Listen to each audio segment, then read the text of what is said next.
Indian citizen की।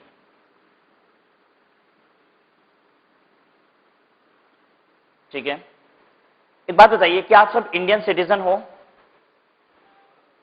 Indian citizen? कैसे पता चला आप सब इंडियन सिटीजन हो? कोई है कार्ड वर्ड जिसपे लिखा हुआ Indian citizen, I certify that mister so and so is Indian citizen of India? हाँ, बाय बर्थ है, आप इंडिया में पैदा हुए हो इसलिए इंडियन सिटीजन हो। ठीक है, सिटीजनशिप एक देश की कैसे मिलती है, सबका अपना अपना कानून होता है, लेकिन मेजॉरिटी ऑफ द देश का कानून एक ही है। ठीक है, क्या है वो कानून? इंडियन सिटीजन आप बनते हो ईदर बाय बर्थ, ठीक है, और या फिर बाय वे ऑफ रजिस्ट्रेशन। कैसे बनोगे इंडियन सिटीजन? आप पैदा हुए हो तो आप इंडियन सिटीजन हो, और या फिर आप क्या करा लीजिए, रजिस्ट्रेशन करा लीजिए, तब आप क्या बन जाओगे, इंडियन सिटीजन। ध्यान दीजिएगा, ये जो हम बात कर रहे हैं ये इनकम टैक्स में नहीं लिखी हुई है, क्योंकि income tax Indian citizen define नहीं करता है, वो रेजिडेंट डिफाइन करता है। इंडियन सिटीजन पता है कहां लिखा हुआ है? इंडियन सिटीजनशिप एक्ट में। ठीक है, लेकिन सिंस ये वर्ड यूज कर रहा है इसलिए थोड़ी नॉलेज होनी चाहिए हमें। इंडियन सिटीजन आप बनते हो, बर्थ से पैदा हो गए तो आपको रजिस्ट्रेशन की जरूरत नहीं है, इसीलिए आपके पास कोई कार्ड नहीं है। हमने पूछा कि आपके पास कोई कार्ड है जिसपे लिखा हुआ हो कि आप इंडियन सिटीजन हो? क्यों? क्योंकि आपने रजिस्ट्रेशन थोड़ी ना कराया है, आप पैदा हुए इसलिए सिटीजन हो। ठीक है, रजिस्ट्रेशन किनको मिलता है? अगर आप पर्सन ऑफ इंडियन ओरिजिन हो, पर्सन ऑफ इंडियन ओरिजिन हो, और या फिर आपने मैरिज इंडिया में कर ली हो।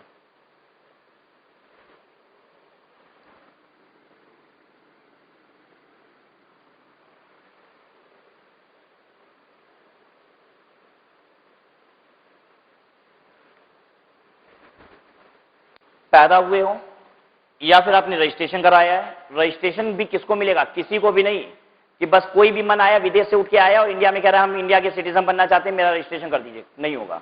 आप भी यहां से उठ के अमेरिका चले जाते हो, क्या वो आपको सिटीजन बना लेंगे? नहीं। क्या करना पड़ेगा? यही चीज जो यहां पे होता है, आपको या तो देखिए बड़ा रीजन बस जो है वो ये है कि आप बाई बर्थ हो जाते हो या फिर बाई मैरिज। ठीक है, इंडियन ओरिजिन का मतलब क्या है? इंडियन ओरिजिन का मतलब होता है या तो आप खुद, या फिर आपके पेरेंट्स, या फिर आपके ग्रैंड पेरेंट्स अनडिवाइडेड इंडिया में पैदा हुए थे। अनडिवाइडेड इंडिया कब था? 14 अगस्त 1947 के पहले तक अनडिवाइडेड इंडिया था। ठीक है, 14 अगस्त 1947 को हमारा देश का बंटवारा हो गया था, वो डिवाइडेड इंडिया बन गया था। अगर आप 14 अगस्त 1947 के पहले खुद पैदा हुए थे अनडिवाइडेड इंडिया में, मतलब आप उस समय पाकिस्तान में पैदा हुए थे, तो भी पाकिस्तान 14 अगस्त 1947 के पहले क्या था? इंडिया ही था। ठीक है, आप खुद वहां पैदा हुए थे, या फिर आपके पेरेंट्स, माता पिता वहां पैदा हुए थे, और या फिर आपके ग्रैंड पेरेंट्स। ग्रैंड पेरेंट्स का मतलब यहां दादा दादी भी है और नाना नानी भी है। दादा दादी या नाना नानी कोई भी अनडिवाइडेड इंडिया में पैदा हुआ था, तो आप आज इंडिया गवर्नमेंट को कह सकते हो कि हमें इंडियन सिटीजन बना लीजिए, और वो बनाएंगे आपको। ठीक है, क्योंकि आप इंडियन ओरिजिन के हो, आप यहीं से आए हो। ठीक है, तो कहने का मतलब क्या है, फिर से समझिए इस बात को। 14 अगस्त 1947 के पहले आप खुद, या फिर आपके माता पिता, या फिर आपके दादा दादी नाना नानी कहां पैदा हुए हैं? Undivided India. अनडिवाइडेड इंडिया का मतलब क्या है? आज जो इंडिया है वो भी अनडिवाइडेड इंडिया था, और आज जो पाकिस्तान है वो भी क्या था? अनडिवाइडेड इंडिया था। आज जो बांग्लादेश है वो भी क्या था? Undivided India. ठीक है, तो पाकिस्तान, इंडिया या बांग्लादेश में आप खुद, आपके पेरेंट्स, ग्रैंड पेरेंट्स कोई भी पैदा हुआ था, आप गवर्नमेंट को आज कह सकते हो कि हमें सिटीजन बनाइए। ठीक है, तो जल्दी से बताइए, अगर आप 14 अगस्त 1947 के पहले खुद वाराणसी में पैदा हुए थे, तो आप क्या हो? इंडियन सिटीजन हो कि पर्सन ऑफ इंडियन ओरिजिन हो? हाँ, आप पर्सन ऑफ इंडियन ओरिजिन हो। आप पर्सन ऑफ इंडियन ओरिजिन हो। ठीक है, आप इंडियन सिटीजन नहीं हो। इंडियन सिटीजन बनना तब शुरू हुए जब हमारे देश में कानून बना जिसका नाम था इंडियन सिटीजनशिप एक्ट। और इंडियन सिटीजनशिप एक्ट, इनफैक्ट हमारे देश का सारा कानून कब बना है पता है? जब हमारा देश आजाद हो गया। उसके पहले हमारे देश में कोई भी कानून हमारा अपना नहीं था। पता है सारे कौन से कानून थे? ब्रिटिशर्स के। उनके कानून हमारे देश में चलते थे। ठीक है बात। तो जब हमारा सिटीजनशिप एक्ट बना तब ना सिटीजन बनना शुरू हुए, उसके पहले तो कोई सिटीजन थोड़ी ना था। ठीक है, तुम कौन हो भैया, कौन है क्या होता है, रहते हैं। ठीक है, कोई कानून ही नहीं था जो कहता हो कि आप सिटीजन हो कि नहीं हो, ऐसी कोई बात ही नहीं थी। उस समय हमारे देश में कोई भी आ जा सकता था, तभी तो ब्रिटिशर्स आ गए, इतने साल राज किए। अब ना हमने कानून बनाया, नहीं सिटीजनशिप कोई भी नहीं रहेगा, अगर कोई रहेगा कुछ दिन के लिए तो वीजा लेना पड़ेगा उसे, कुछ दिन परमिशन से रहेगा। अब ना कानून बनाया हमने। बात सबको समझ में आ गई। हालांकि जितने भी लोग देश की आजादी के समय इंडिया में थे, गवर्नमेंट ने उनको बाय डिफॉल्ट क्या मान लिया, इंडियन सिटीजन कह दिया कि आप सब इंडियन सिटीजन हो। अब जितने लोग हैं इस समय वो सब इंडियन सिटीजन है। ठीक है, नेक्स्ट चीज इज मैरिज इन इंडिया। कोई भी विदेशी यहां इंडिया आता है और इंडिया आके शादी कर लेता है। कोई भी लड़का बाहर का आता है और इंडिया की लड़की से शादी कर लेता है और इंडिया रह जाता है तो इंडियन सिटीजन बन गया। कोई भी लड़की बाहर से आती है, इंडिया में किसी लड़के से शादी कर लेती है, वो क्या बन जाएगी, इंडियन सिटीजन। उसे रजिस्ट्रेशन अप्लाई करना होगा, मिल जाएगा। ठीक है, आपको ऐसे समझाते हैं। आपने एक मूवी देखी थी अब लौट चले,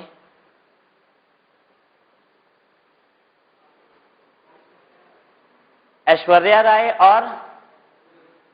और कौन था, अक्षय खन्ना। ऐश्वर्या राय और अक्षय खन्ना। कितने लोगों ने देखी है ये मूवी? अगर देखी है तो बात जल्दी हम समझने वाले हैं। सिटीजनशिप बहुत कम लोगों ने देख रखी है, तो कोई बात नहीं, जिन्होंने नहीं देख रखी है ना उनको थोड़ी सी स्टोरी सुनाते हैं। ठीक है, तो सब कोई देख रखा है ऐसा होगा। इस मूवी में एक्टर है अक्षय खन्ना और एक्ट्रेस है ऐश्वर्या राय, और ये दोनों इंडिया छोड़ के बाहर जाते हैं, विदेश जाते हैं।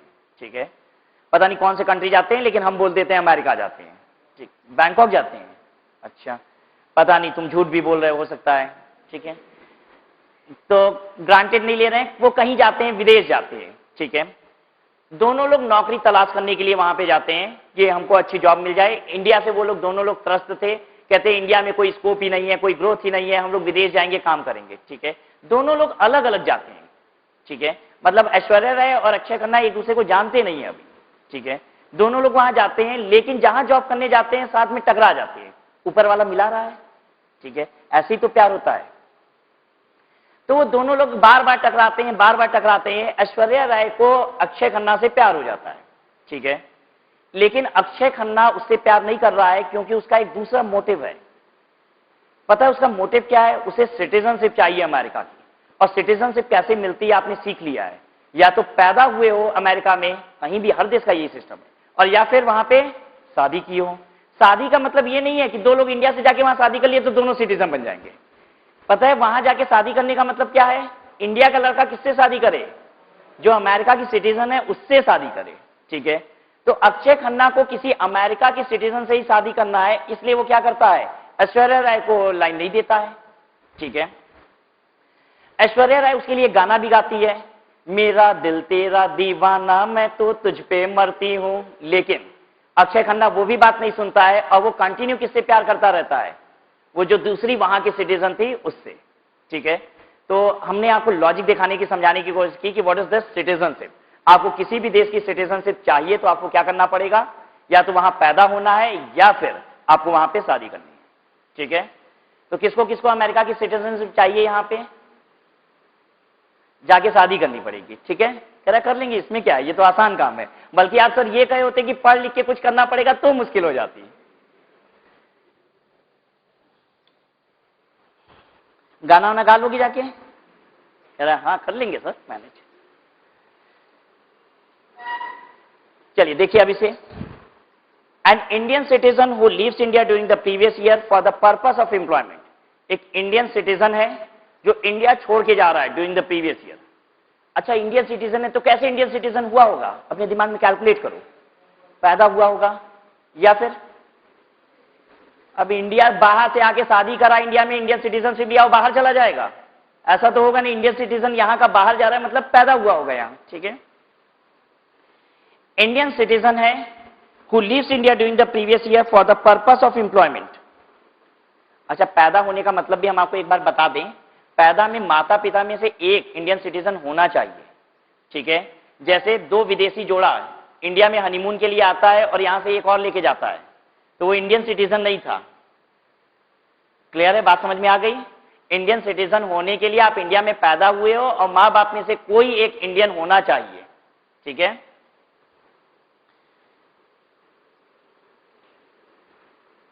देखिए आगे, an Indian citizen who lives India during the previous year for the purpose of employment outside India. एक इंडियन सिटीजन अगर इंडिया बाहर जाता है, इंडिया से बाहर जाता है, किस लिए? For the purpose of employment. बस कहता है कि अगर कोई नौकरी के लिए इंडिया से बाहर जाता है तो हम उसे इंडियन सिटीजन कब बनाएंगे? अगर वो 182 दिन इंडिया में रहा है। ठीक है, अगर वो 60 दिन रहा है, उससे पहले इतने दिन, तो आप उसे इंडियन सिटीजन की डेफिनेशन, रेजिडेंट की डेफिनेशन में नहीं लाएंगे। तो कह रहा है इंडियन सिटीजन इंडिया से बाहर जाता है नौकरी के लिए, तो हम क्या कहेंगे? उसे बेसिक कंडीशन 1 देके, सिर्फ बेसिक कंडीशन ए देके हम उसे क्या बोलेंगे? रेजिडेंट। ठीक है, for the purpose of employment का मतलब समझिएगा। For the purpose of employment का मतलब होता है विदेश में नौकरी ढूंढने जा रहे हैं, नहीं विदेश में नौकरी करने जा रहे हैं। मतलब जॉब इंडिया में जब थे तभी मिल गई थी और आप वहां पे जाके बस ज्वाइन करोगे। बात समझ में आई? अगर आप इंडिया से नौकरी ढूंढने जा रहे हो तो ध्यान दीजिएगा, ऐसे में फिर दोनों कंडीशन आपके ऊपर लगती है। For the purpose of employment का मतलब क्या होता है? For the purpose of employment का मतलब होता है एम्प्लॉयमेंट की वजह से। For the purpose of employment का मतलब एम्प्लॉयमेंट की वजह से, आप अपनी नौकरी की वजह से वहां जा रहे हो, नौकरी ढूंढने वहां जा रहे हो, ये नहीं है for the purpose of employment. ठीक है, फॉर एग्जाम्पल, आप एक मल्टीनेशनल कंपनी के इंडियन ब्रांच में आप यहां पे काम कर रहे थे और उस कंपनी ने कहा कि अब हम आपको वापस यूके बुला रहे हैं, हेड ऑफिस में आप काम करोगे। ठीक है, अगर आपको इस तरीके से जॉब मिल जाती है बाहर, तो ऐसे केस में आपके ऊपर गवर्नमेंट कितने जाल फेंकती है? बस एक। क्लियर है?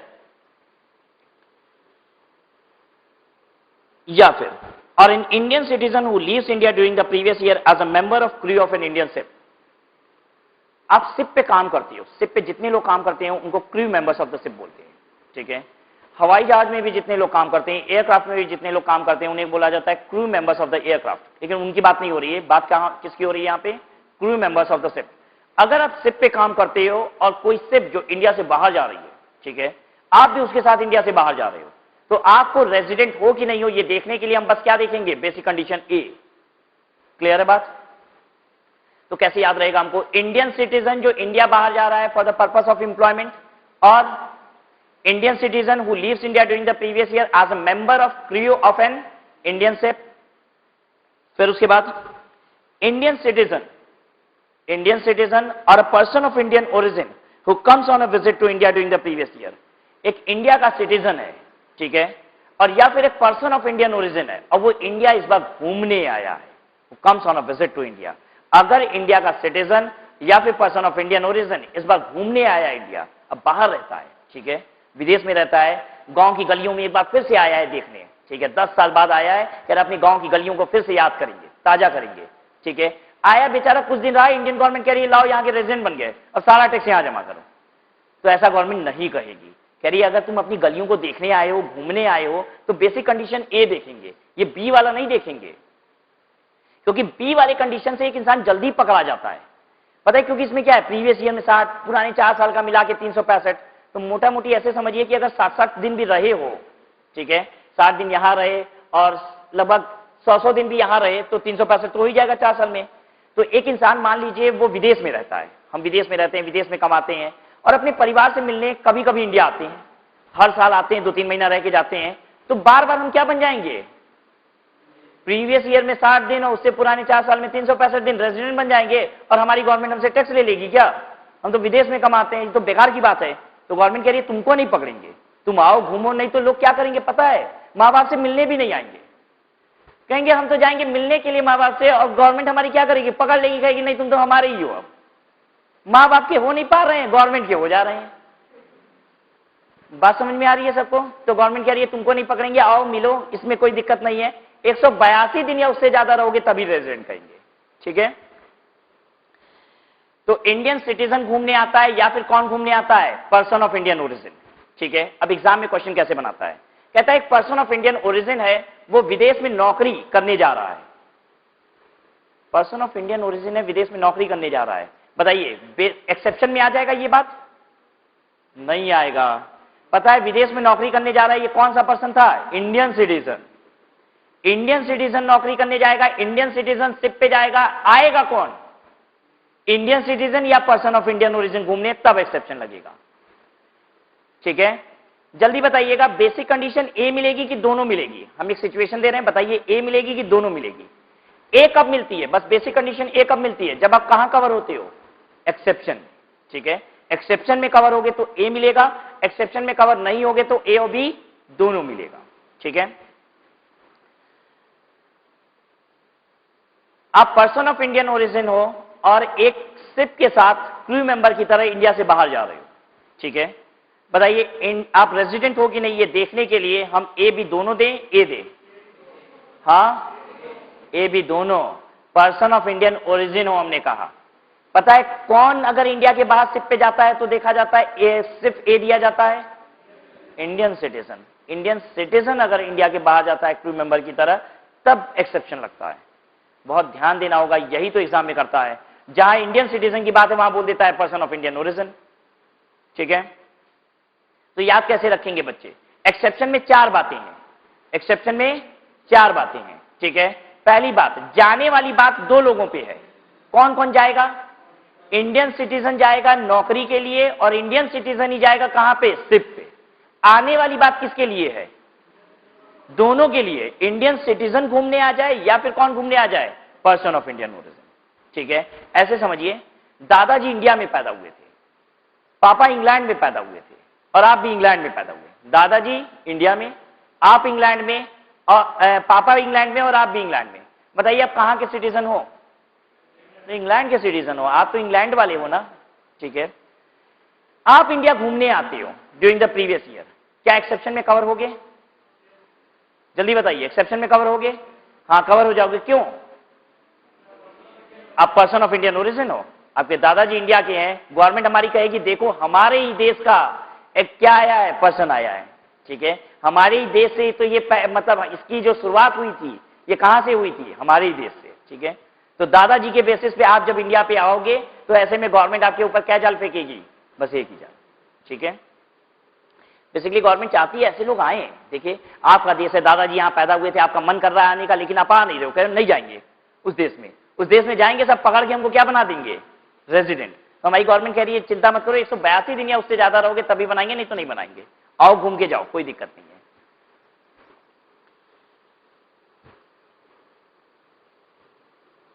नोट देखिएगा, पर्पस ऑफ एम्प्लॉयमेंट का मतलब क्या होता है? Purpose of employment does not mean living India for taking employment outside India. Purpose of employment का मतलब ये नहीं होता है एम्प्लॉयमेंट लेने जा रहे हो, मतलब नौकरी ढूंढने जा रहे हो, ये नहीं होता। जल्दी से बताइए, अगर हम ये कहते हैं आप इंडियन सिटीजन हो और अमेरिका जा रहे हो नौकरी ढूंढने के लिए, तो एक्सेप्शन लगेगा क्या आपके ऊपर? नहीं, दोनों कंडीशन देखेंगे आप। But living India for the purpose of employment, but living India for the purpose of employment होना चाहिए। The employment may be in India और may be outside India. Employment आपकी इंडिया में है, इंडिया के बाहर है, पर्पस एम्प्लॉयमेंट होना चाहिए। ठीक है, हमारी नौकरी लगी थी इंडिया में, उन्होंने क्या किया है 6 महीने के लिए हमें कहां शिफ्ट कर दिया है? अमेरिका वाली ऑफिस में। ठीक है, जॉब पोस्टिंग कहां है? हमारी इंडिया की है, 6 महीने के लिए उन्होंने शिफ्ट कर दिया है। ठीक है, तो भी ये पर्पस ऑफ एम्प्लॉयमेंट है, जॉब की वजह से गए। ठीक है, Thus the individual need not be an unemployed person, वो unemployed person नहीं होना चाहिए, who leaves India for taking employment outside India। Clear है? बात बताइए, आप इंडिया से बाहर जाते हो कॉन्फ्रेंसेस अटेंड करने के लिए, आपकी कंपनी कहती है कि जितनी मीटिंग होती है विदेशों में, जितने कॉन्फ्रेंस होते हैं वो सब अटेंड करने के लिए आपको भेजती है।